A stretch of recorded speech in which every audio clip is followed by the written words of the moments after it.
programada. Perfecto. Nos vamos a quedar con la idea entonces de que es muerte celular programada, ¿ya? Y controlada. No es como la necrosis, que es accidental y es espontánea, ¿cierto? Y que por ende genera más daños. ¿Ya? Entonces, muerte celular programada, que es completamente natural en el proceso de desarrollo de individuos, de organismos multicelulares como nosotros.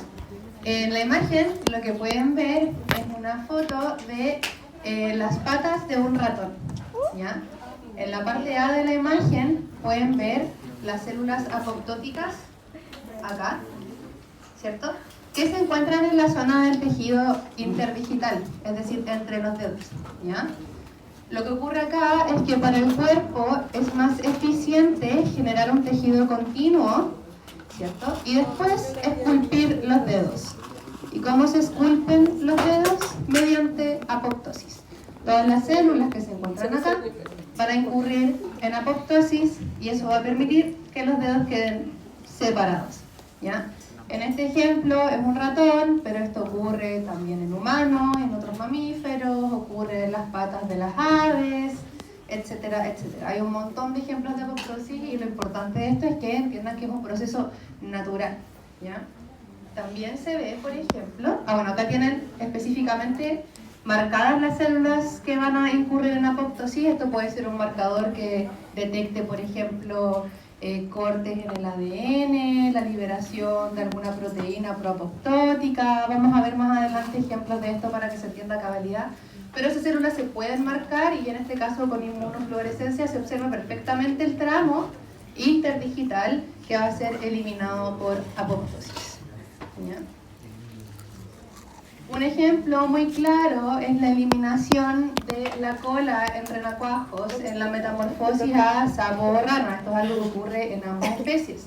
Todas las células que forman parte de la estructura de la cola se van a eliminar por apoptosis. Y esto no va a generar un daño en el organismo, de hecho es un proceso completamente natural, ¿ya? Esto es un excelente ejemplo. También ocurre, por ejemplo, en la metamorfosis de larvas a mariposas, larvas a moscas, ¿cierto? Hay estructuras muy diferentes y por ende hay muchos tejidos y partes de tejido que deben ser eliminadas para que estos insectos alcancen su forma final. ¿Se entienden los ejemplos? En un caso más amplio está el de las neuronas.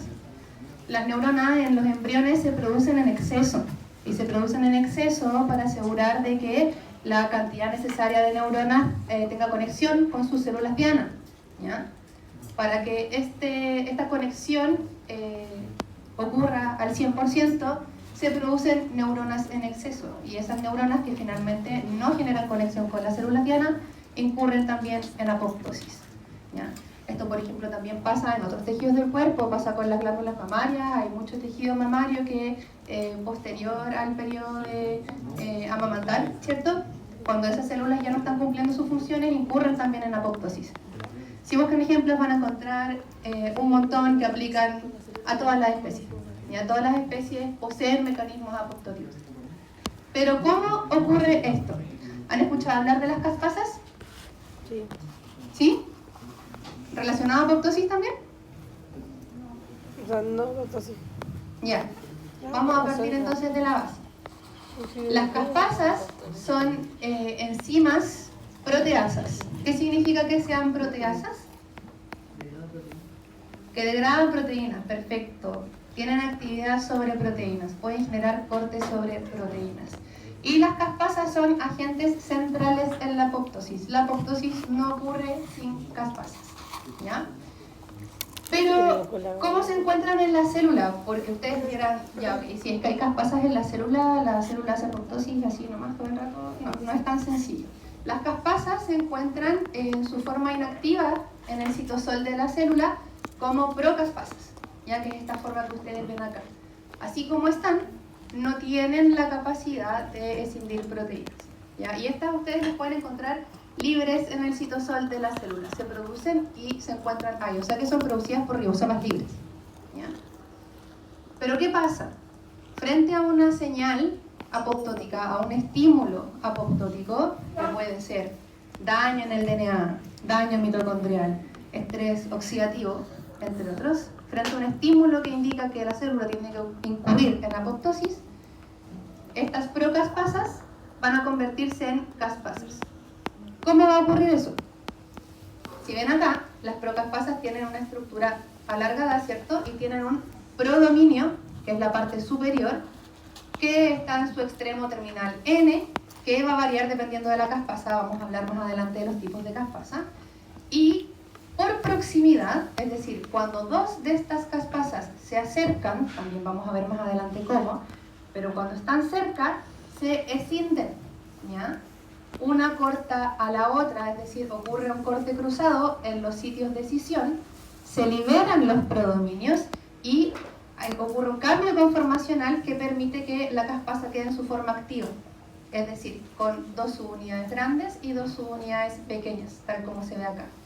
¿Se entiende la transición? ¿No? Ya vamos de nuevo. Basalmente se encuentran en la célula las caspasas en su forma de procaspasa. Esto es una procaspasa y esta es otra procaspasa. Para activarse tienen que ser activadas por otra caspasa o bien se pueden activar por proximidad. Es decir, que si dos de estas se encuentran, van a formar este dímero, ¿ya?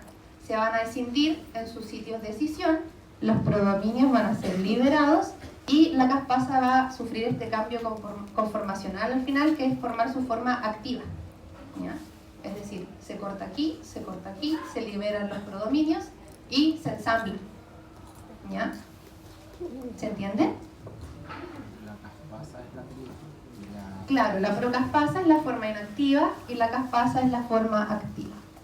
Entonces, cuando se dimeriza de esta forma, posee su acción catalítica. Es capaz de degradar otras proteínas. ¿Vamos bien hasta acá? ¿O hay alguna parte que necesitamos explicar de nuevo? Ya, entonces, procaspasa, forma inactiva, se pueden escindir entre ellas o por la acción de otra caspasa y toma su forma activa de su unidad grande y sus unidades pequeñas.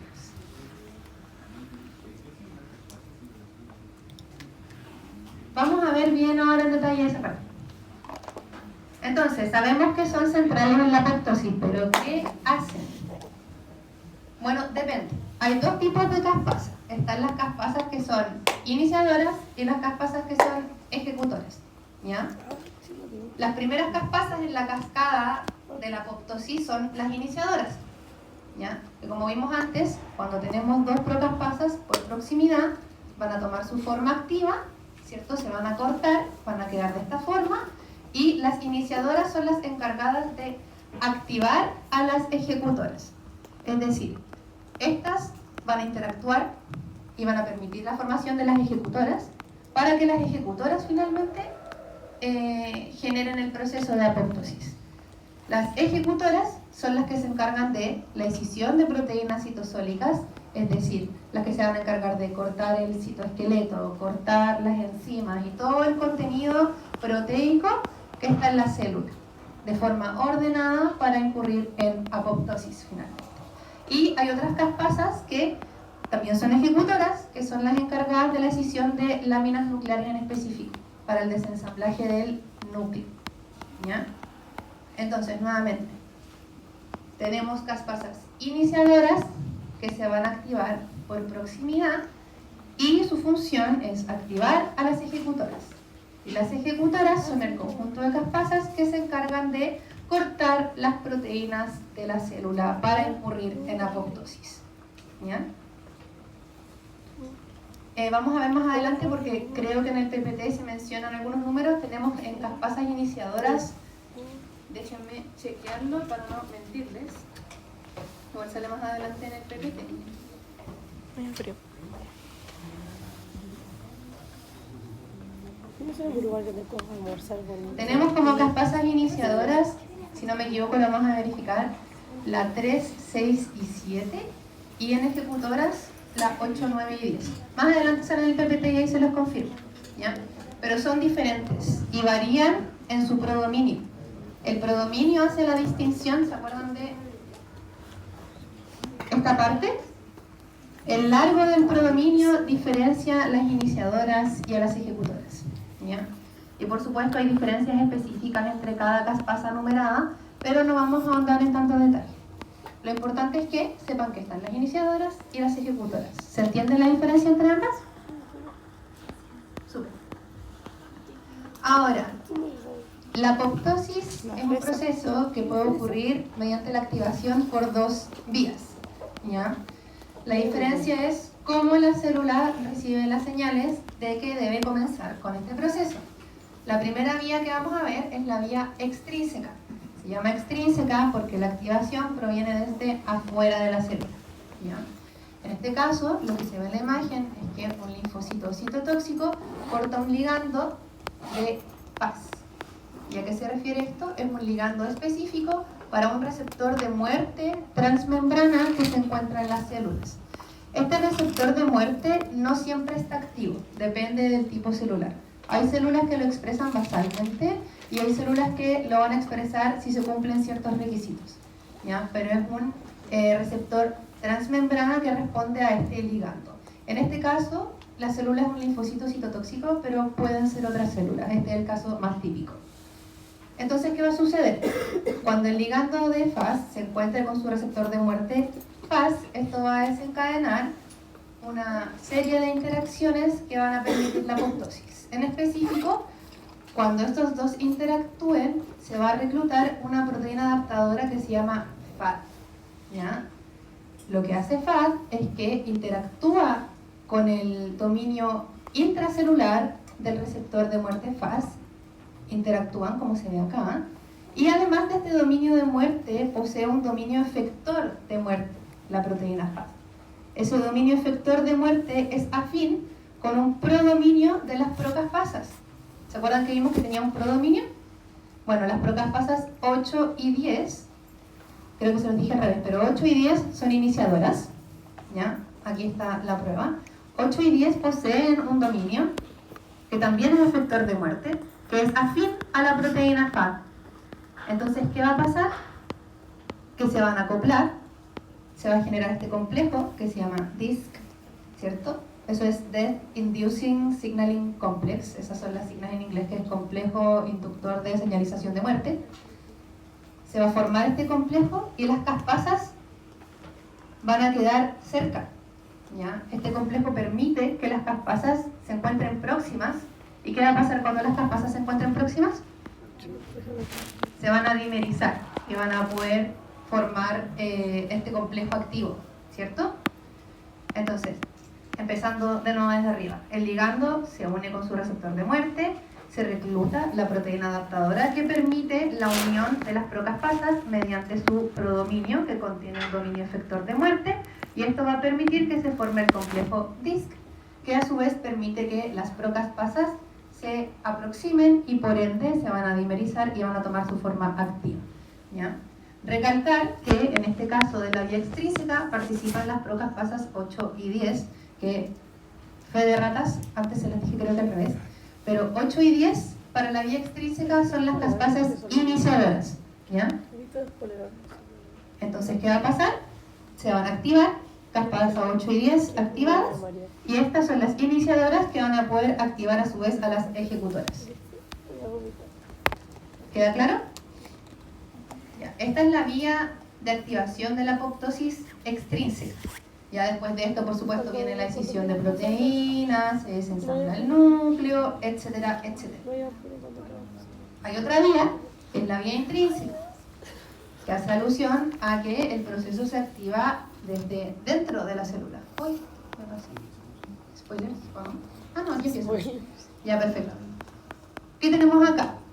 Tenemos la mitocondria. No sé si han escuchado hablar del citocromo C. ¿Lo han escuchado? Y el citocromo C es súper relevante, es una proteína que típicamente se encuentra en el espacio intermembrana de la mitocondria. ¿Ya? Si es que el citocromo C se encuentra fuera de la mitocondria, en el citosol, por ejemplo, es una señal de que algo anda mal con la célula y que probablemente está incurriendo en apoptosis. ¿Ya? No es normal encontrar citocromo C vagando por el citosol. Y ahora vamos a entender por qué. Frente a un estímulo apoptótico, que mencionamos antes que puede ser daño en el ADN, daño en la mitocondria, estrés oxidativo, interrupción de señales, etc., el citocromo C va a ser liberado desde el espacio intermembrana hacia el citosol. ¿Ya? ¿Y qué hace el citocromo C? Esta proteína es capaz de interactuar con otra proteína que se llama APAF1, que tiene esta forma de acá. APAF1 posee un dominio azul que se llama CARD, que si lo ven acá está oculto. Pero cuando el citocromo C interactúa con APAF, ese dominio queda al descubierto. ¿Ya? El citocromo C ocupa ese lugar y el dominio CARD queda al descubierto. ¿Y qué pasa? Que ese dominio CARD permite que APAF1 se aparee con otras APAF1 y forman este complejo que se denomina apoptosoma mediante el uso de ATP. El apoptosoma es fundamental en la vía intrínseca de la apoptosis porque su función es reclutar, al igual que como vimos con el complejo DISC anteriormente, es reclutar procaspasas, en este caso procaspasas tipo 9. Esto que ven acá, el apoptosoma es un heptámero, ¿ya? Un heptámero de proteínas APAF1, es decir, que tiene 7 unidades. ¿Ya? Este complejo va a permitir el reclutamiento y activación de la procaspasa 9, que como ven, acá tenemos varias procaspasas y por proximidad van a poder dimerizarse y comenzar la apoptosis. Estas nuevamente son procaspasas que van a formar caspasas iniciadoras y que a su vez van a activar a las ejecutoras. ¿Ya? Entonces, las caspasas 9 serían también iniciadoras. ¿Qué pasa si es que no tenemos apoptosoma? Las procaspasas van a estar en el citosol, pero la posibilidad de que se encuentren es sumamente baja. Entonces el apoptosoma funciona como un complejo que atrae y recluta activamente las procaspasas para permitir su dimerización. ¿Ya? Y ojo, no lo mencioné, pero aquí nuevamente el prodominio juega un rol fundamental, porque las procaspasas 9 también tienen un prodominio grande, que es afín al del apoptosoma, y esto permite su unión. ¿Ya? ¿Alguna duda sobre esta seguidilla de pasos? Ya. Pero tenemos que ahondar en mayor profundidad en cómo se libera el citocromo C, qué es lo que está pasando ahí, ¿cierto? Bueno, antes de eso tenemos que hablar de proteínas que participan en la regulación de la vía intrínseca. Todas las proteínas que vamos a ver acá son proteínas de la familia BCL2, así se llama, familia BCL2. ¿Y por qué son una familia de proteínas? Es porque comparten ciertas regiones, ciertos dominios, que son los que están marcados en colores. Lo que intenta mostrar este esquema finalmente es la secuencia de proteínas, la estructura primaria de cada una de estas. Y se puede ver que, según grupos, comparten diferentes dominios. Todas comparten BH3, todos comparten la región BH3, pero las demás tienen, no sé, BH4, BH1, BH2. En el caso del grupo 1, que vamos a ver, el grupo A, son proteínas antiapoptóticas, BCL2 y BCLXL principalmente.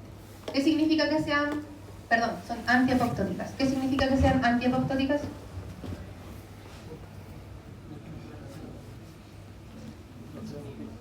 ¿Qué cosa? Ya no es que no hagan, ya, exacto, inhiben la apoptosis, evitan la apoptosis. La apoptosis no es un proceso que empiece y no pueda ser bloqueado, ¿ya? A diferencia de la necrosis accidental ocurre, la célula muere, en cambio la apoptosis puede recibir señales apoptóticas, pero después recibir señales de supervivencia y no ocurre la apoptosis. Es reversible, hasta cierto punto. Al final es un balance de todas las señales que se reciben. Y estas proteínas juegan un rol fundamental en ello. Entonces, si son proteínas antiapoptóticas, van a frenar la apoptosis. Son encargadas de bloquearla, de inhibirla. Y esta familia, o sea, esta parte de la familia posee todos los dominios BH. BH1, BH2, BH3 y BH4. Tenemos proteínas que ahora sí son proapoptóticas, como VAX y VAC, que vamos a ver más en detalle en la siguiente diapositiva, que comparten los dominios BH3, BH1 y BH2. Y por último, otro grupo de proteínas proapoptóticas, es decir, que promueven, favorecen, permiten la apoptosis, que solo poseen el dominio BH3. No vamos a verlas todas en detalle, no es necesario que se aprendan específicamente los nombres de este grupo, pero sí es importante que sepan de la existencia de este grupo y vamos a ver por qué ahora. Tenemos para empezar las proteínas VAX y VAC, que son las que mencionamos justamente, que son proapoptóticas, ¿ya? VAX y VAC son proteínas que típicamente se encuentran en la membrana externa de la mitocondria, ¿ya? Pueden encontrarse también en el citosol, pero cuando son requeridas se unen a la membrana externa de la mitocondria. ¿Y qué es lo que van a hacer? Acá las ven en la membrana externa en su forma inactiva. Vean que son proteínas BH 1, 2 y 3, porque en la diapositiva anterior vimos que poseen las regiones 1, 2 y 3, ¿cierto? Entonces, acá están en su forma inactiva, están separadas, están en la membrana mitocondrial externa. Pero frente a un estímulo apoptótico, estas proteínas se van a agregar. ¿Qué significa que se vayan a agregar? Ya se juntan, de una forma más sofisticada decimos que se oligomerizan. Ya, o sea que se juntan varias. ¿Y qué van a hacer estas proteínas VAX-VAC? Van a formar un canal que va a aumentar la permeabilidad de la membrana mitocondrial externa y van a permitir la salida de proteínas que normalmente se encuentran en el espacio intermembrana hacia el citosol. Entre ellas, la que hablamos en un comienzo, que es el citocromo C. Y eso va a permitir que se desencadene la apoptosis. ¿Ya? Ojo que el citocromo C no es la única proteína que va a salir. Hay otras proteínas que vamos a ver en más detalle más adelante. Pero ¿se entiende la seguidilla de pasos?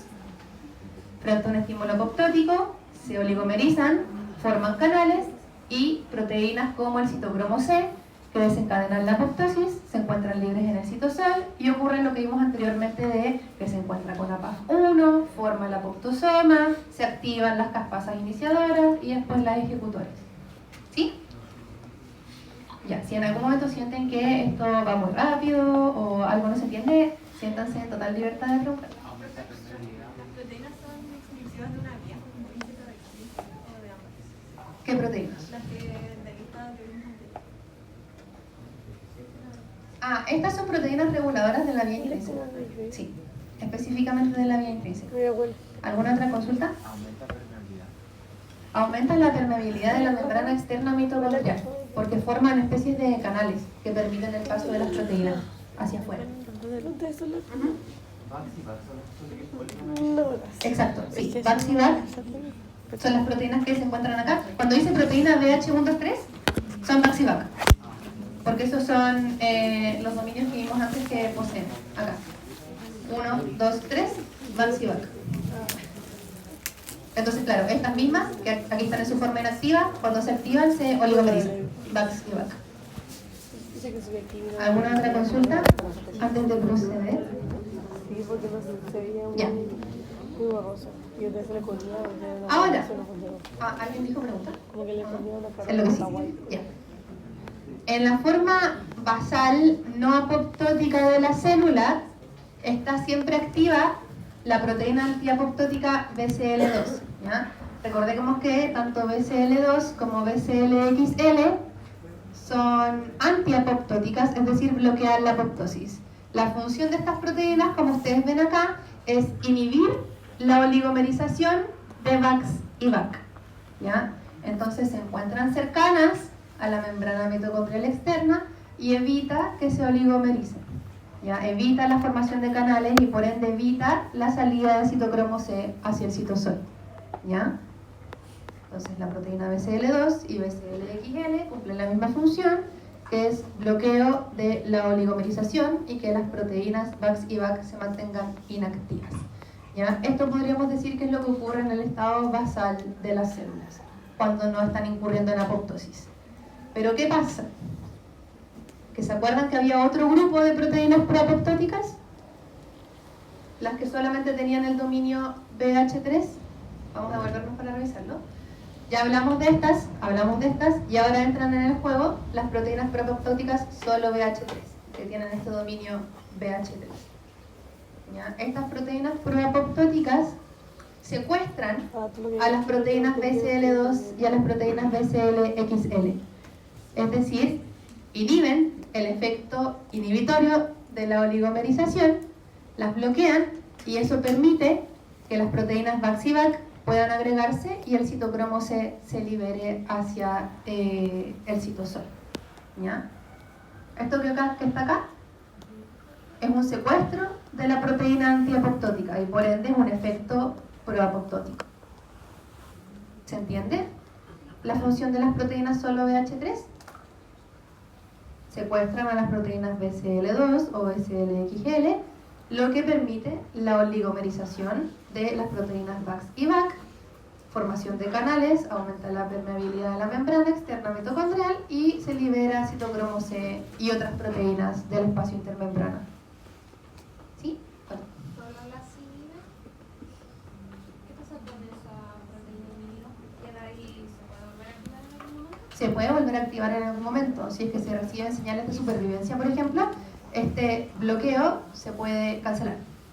También lo vamos a ver más adelante. Yo creo que lo más complejo de esta parte es que vemos que el bloqueo bloquea el bloqueo y así. ¿Ya? Por eso es importante ir paso a paso y si tienen dudas, por favor, díganme. Pero recordemos que... Ay, me estoy yendo a un lado. Acá había un bloqueo, ¿cierto? Bloqueo desde la proteína BCL2 que bloquea la oligomerización de VAX y VAC. Y acá ocurre un secuestro, un bloqueo de BCL2 y por ende sí se pueden oligomerizar. ¿Ya? ¿Vamos bien hasta acá o está un poco confuso? ¿O hasta acá bien? Ya, pero este bloqueo, como bien decía su compañera, no es permanente. No es necesariamente permanente y vamos a ver cómo se puede revertir más adelante. ¿Alguna otra consulta antes de seguir? ¿Se entiende esta imagen? Ya. Ahora, ¿qué pasa? Hay otras proteínas que se encuentran típicamente en el citosol, que son proteínas IAP, ¿ya? Estas proteínas IAP poseen una acción de bloqueo de la apoptosis porque son afines a las caspasas y pueden bloquear las caspasas. Es decir, se activa la vía intrínseca, se libera el citocromo C, las procaspasas se dimerizan, toman su forma activa, pero no van a poder ejecutar su acción proteolítica porque van a ser bloqueadas por las proteínas IAP. Las proteínas IAP se unen al sitio activo de las caspasas y evitan que éstas puedan generar cortes y por ende se frena la apoptosis. ¿Ya? Estas son otro tipo de proteínas que se encuentran en el citosol que son capaces de bloquear la apoptosis cuando se recibe una señal de que la célula todavía sirve. Esas proteínas que son antiapoptóticas son como complementarias, funcionan independientes. ¿Cuáles? ¿Esta, por ejemplo? Ya, y esa que bloquea la oligomerización. ¿Te refieres a si es una unidad proteica o...? No, que si funciona independientemente se complementan. Ah, se complementan en el sentido de que... A ver, no entiendo si te refieres como a que pueden funcionar como todas al mismo tiempo. Sí, sí puede pasar, pero al final si es que la célula incurre en apoptosis o no, es un balance de qué es más fuerte. ¿Es más fuerte el impulso apoptótico o el de supervivencia? Eso. Y claro, vimos que había como grupos, por ejemplo, BCL2 y BCLXL, y si pueden actuar ambas al mismo tiempo. Entonces puede que una se bloquee y la otra no. Entonces ahí finalmente habría que entrar a mirar qué pasa realmente, pero es un balance. Finalmente lo que decide si es que la célula va a hacer apoptosis o no. ¿Cuál es su duda? ¿O no? Cuéntame. ¿Cuál es como la diferencia entre ellas? Lo que pasa es que lo que cambia es cuál es la proteína blanco. Sí. Por ejemplo, las IAP no pueden inhibir las, por ejemplo, VAX y VAC, sino que solamente pueden inhibir la acción de las caspasas. Entonces las proteínas IAP son específicas para el bloqueo de las caspasas activas. Yo dije, Acá, por ejemplo, vimos que las proteínas solo BH3 bloquean específicamente a las BCL2 y a las BCLXL. Ya, entonces su blanco de bloqueo específico son estas proteínas. No bloquean otra parte del proceso, bloquean específicamente a estas. ¿Ya? En cambio, las BCL2 a su vez bloquean específicamente a las VAX y VAC. O sea, no es como que las BCL vayan a bloquear otra proteína en el proceso, son específicas. ¿Ya? Entonces, claro, la acción de bloqueo es en esencia la misma, pero el blanco que tienen es diferente.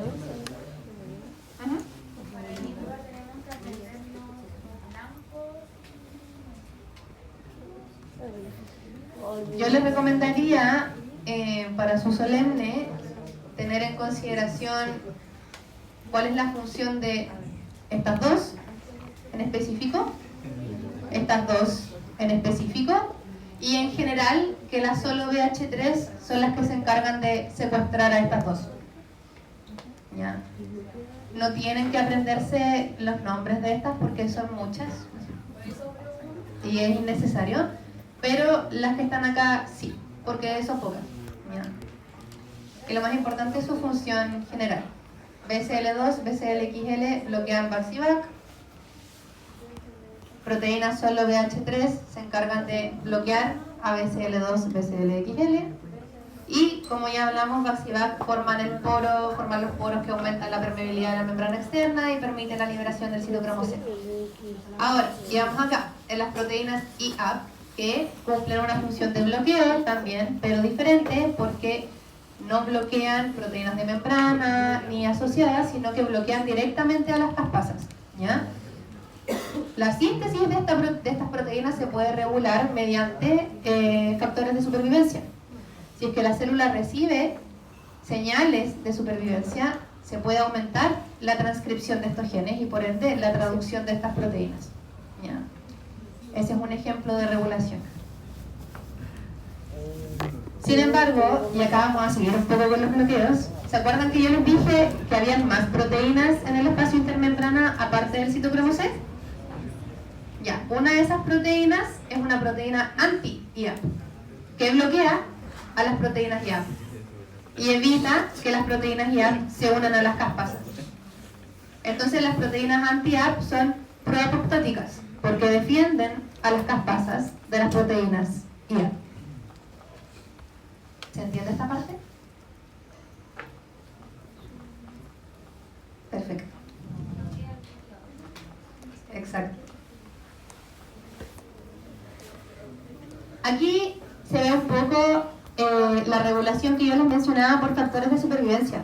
La célula puede recibir señales de que debe incurrir en apoptosis, pero puede ser que a nivel tejido esa célula todavía sea necesaria y por ende se producen factores de supervivencia que, como indica el nombre, promueven la supervivencia de la célula.